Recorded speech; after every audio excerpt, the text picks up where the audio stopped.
దేవునామానికి మహిమ కలుగుగాక. ప్రియ దేవుని బిడ్డలారా, ప్రతి ఉదయకాలం ఎంతో చక్కగా ఆత్మీయంగా ఈ దినం దేవుని వాగ్దానం చూస్తూ దేవునామాన్ని మహిమపరుస్తున్నాం. ప్రతి దేవుని బిడ్డలకు ప్రత్యేకమైన వందనాలు. దేవుని బిడ్డలారా, మీ అందరూ బాగున్నారా? ఎంతో ఆత్మీయంగా దేవుడే మనం బలపరుస్తూ ఉన్నాడు కదా. మరి ఈ దినం దేవుడు కూడా ఏ రీతిగా బలపరుస్తున్నాడు చూద్దాం. పరిశుద్ధ లేఖనం నుంచి సామెతలు 31వ అధ్యాయము 30వ వచనం చదువుకుందాం. యెహోవా ఎంతో భయభక్తులు కలిగిన స్త్రీ కొనియాడబడును, చేసిన పనిని బట్టి అది దానికి ప్రతిఫలం ఇయ్యగలదు.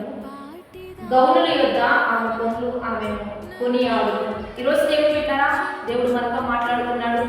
యెహోవా ఎంతో భయభక్తులు కలిగిన స్త్రీ కొనియాడబడునని, ఆమె చేసిన పనిని బట్టి ఆమెకి ప్రతిఫలం ఇయ్యగలదని, ఆ గౌనుల యొద్ద ఆమెకి మంచి పేరు ఉంటుందని దేవాది దేవుడు ఈరోజు మనకు తెలియజేస్తూ ఉండగా, స్త్రీలకి దేవుడిచ్చిన మంచి ధన్యత, దేవుడిచ్చిన మంచి కృప.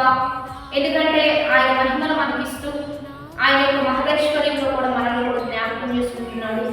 ప్రతి స్త్రీ కూడా ఉండవలసింది ఆయన ఎందుకు భయభక్తులు కలిగి జీవించగలిగితే అది మనకు మంచి అలంకరణగా దేవుడు మనకు సహాయం చేయబోతున్నాడు. దానివల్ల మనకు మంచి పేరు ఉంటుందని, చేసిన పనిని బట్టి తనకి ప్రతిఫలం ఇవ్వాలని చెప్పి దేవాది దేవుడే ఈరోజు మనతో మాట్లాడుతున్నాడు. ఆ పనిని బట్టి తనకు ఘనత కూడా ఇవ్వాలని దేవుడు తెలియజేస్తూ ఉండగా, ఈరోజు స్త్రీగా కుటుంబంలో మీకంటూ ప్రత్యేకమైన బాధ్యతని, మీకంటూ ప్రత్యేకమైన స్థానాన్ని దేవుడు ఇచ్చి ఉన్నాడు కనుక దేవుడి బిడ్డలారా, స్త్రీ పాత్ర చాలా అద్భుతమైనది. అది దేవుడిలో ఉంటే బలంగా ఉంటుంది, కానీ లోకంలో ఉంటే చాలా బలహీనమైన ఘటంగా మనం మార్చబడతాం. మనం దేవుడిలో ఉంటూ బలమైన సాధనాలుగా వాడబడాలి. ఎందుకంటే దేవాది దేవుడు ప్రభువైన యేసుక్రీస్తు మనల్ని కూడా ఎంపిక చేసి ఏర్పాటు చేసి బైబిల్ గ్రంథమందు మనకు కూడా ఒక స్థానాన్ని ఇచ్చి ఉన్నాడు కనుక బైబిల్ గ్రంథంలో పురుషుల వల్లనే కాకుండా స్త్రీల వల్ల కూడా దేవుడు ఎన్నో గొప్ప కార్యాలు జరిగించాడు. ఎన్నో రీతిలుగా దేవుడి ప్రజల పక్షాన మరి నిలబడే ఎస్తేరులా, లేకపోతే మంచిగా ఋతువుల ఎంతో మంది దైవిక బిడ్డలు మరియలా మరి దేవాది దేవుడు మరి ఒక స్త్రీని ఎంపిక చేసుకుని ఆమె ఎదురు వచ్చినట్లుగా ఈరోజు స్త్రీలను దేవుడు గనపరిచాడు, హెచ్చించాడు. ఆ స్థానాన్ని మనందరం పొందుకోవాలి. ఆ ధన్యతలో నీవు కూడా ఉండాలని ఈరోజు దేవుడు నీతో మాట్లాడుతూ ఉండగా, మంచి భక్తి కలిగి మంచి భయం కలిగి దేవుని ఎంతో ఆనందిస్తూ నీవు చేసే పనిని బట్టి నీకు ఖచ్చితంగా దేవుడు మంచి పేరునిస్తాడు, మంచి కీర్తినిస్తాడు, నీకు ఘనతకెక్కిస్తాడు. ఖచ్చితంగా మరి నీకు ఏ ఫలం ఇవ్వాలో ఆ ఫలాన్ని ఇచ్చి నేను హెచ్చిస్తాడు కనుక మరి నీ కుటుంబంలో నీవు ఒక మంచి ప్రార్థనా పత్రాలుగా ఉండాలని, నీ కుటుంబాన్ని మంచిగా జ్ఞానంతో కట్టుకోవాలని.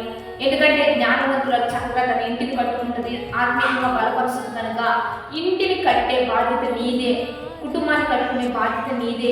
రెండవదిగా మరి నీ కుటుంబానికి అన్నీ సమకూర్చాలన్నా నీ ప్రార్థన చాలా అవసరం కనుక నిన్ను దేవుడు దీవెనకరంగా ఉంచి నీ కుటుంబానికి ఒక ఆశీర్వాదకరంగా దేవుడు నిన్ను పెడుతూ ఉండగా ఒకటి ఆయన ఎంత భయభక్తులు కలిగి మనం ఏదైతే నడుచుకుంటూ ఉంటామో మనకు మంచి ప్రతిఫలం ఉంటుంది, మంచి పేరు ఉంటుంది, మంచి ఖ్యాతిచ్చి దేవుడు మనల్ని ఘనతకి ఎక్కించబోతూ ఉండగా తరతరములకు నీకు దీవెనకరంగా, తరతరములకు శోభాతిశయంగా దేవుడు నిన్ను మార్చి నిన్ను హెచ్చించి నిన్ను గనపరచబోతుండగా ఆ మంచి ధన్యతను పొందుకుంటూ గనులుగా హెచ్చించబడదాం, ఆశీర్వాదానికి అర్హులుగా మార్చబడదాం.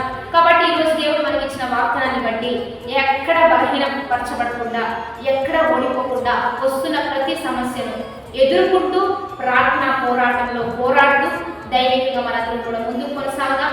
కాబట్టి వాగ్దానాన్ని బట్టి ప్రార్థన చేద్దాం. పరిశుద్ధ మహోన్నతుడ గొప్ప దేవ, ఈ దినం మీరు మాకు ఇచ్చిన బలమైన వాక్వచనాలు బట్టి నీకు మహిమ. ఎంతమంది బిడ్డలు ఈ వాగ్దానం చూస్తున్నారు, ఈ వాక్వచనాలన్నీ బిడ్డల పట్ల రూఢీపరచండి. మీరు ఇచ్చిన వాగ్దానాన్ని బట్టి భయభక్తి కలిగి మంచి తలాంతులు కలిగి మంచి అభిషేకంతో ప్రతి బిడ్డ తన ఇంటిని అద్భుతంగా కట్టుకునే కృపనిచ్చి మంచి పేరు ఇవ్వండి, మంచి ప్రతిఫలం ఇవ్వండి, మంచి ఖ్యాతినిచ్చి మరి ఎవరిని బలహీనులు కాకుండా బలవంతులుగా మారుస్తూ నీ ఘనమైన కార్యాలు బిడ్డల పట్ల జరిగిస్తూ బిడ్డలను కూడా వాడుకుంటూ ఈ నామానికి మహిమ తెచ్చుకోమని ఈరోజు బర్త్డేస్, మ్యారేజ్ డేస్ జరుగుతున్న వారికి దీవెనలు శుభములు ప్రకటిస్తూ నీ ఘనమైన నామానికి మహిమ తెచ్చుకోమని ప్రభువైన యేసు నామమున పేరిట అడిగి వేడుకొని ప్రార్థిస్తూ నామ గొప్ప తండ్రి, ఆమేన్.